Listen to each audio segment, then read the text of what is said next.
यानंतरची बातमी आहे ती अहिल्यानगर संदर्भातली। अहिल्यानगरमध्ये पहिल्यांदाच शासकीय वैद्यकीय महाविद्यालय उभारण्यात येणार आहे। 100 विद्यार्थी क्षमता असलेलं वैद्यकीय महाविद्यालय यंदाच्या शैक्षणिक वर्षापासून जिल्हा रुग्णालयात सुरू करण्यात येणार आहे। दरम्यान राष्ट्रीय वैद्यकीय काउन्सिलचं पथक त्यासाठी तपासणीसाठी येणार आहे। तर रुग्णालयाचं नामकरण पुण्यश्लोक अहिल्यादेवी होळकर शासकीय वैद्यकीय महाविद्यालय आणि रुग्णालय असं करण्यात आलंय। जिल्हा रुग्णालयाबाहेरून याबाबतचा आढावा घेतलाय आमचे अहिल्यानगरचे प्रतिनिधी प्रसाद शिंदे यांनी।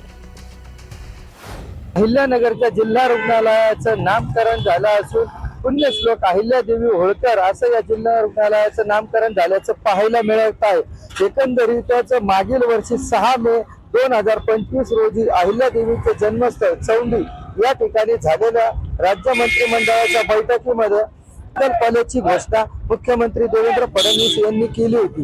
त्यानंतर या गोष्टीची अंमलबजावणी वर्षभरातच महायुतीच्या सरकारने केली असून विधान परिषदेचे सभापती प्राध्यापक राम शिंदे यांनी मेडिकल कॉलेज व्हावे अशी मागणी केली होती। त्याची दखल घेत मुख्यमंत्री देवेंद्र फडणवीस यांनी या वर्षीपासून पुण्यश्लोक Ahilyadevi Holkar government medical college सुरू होत असल्याची घोषणा काल केली।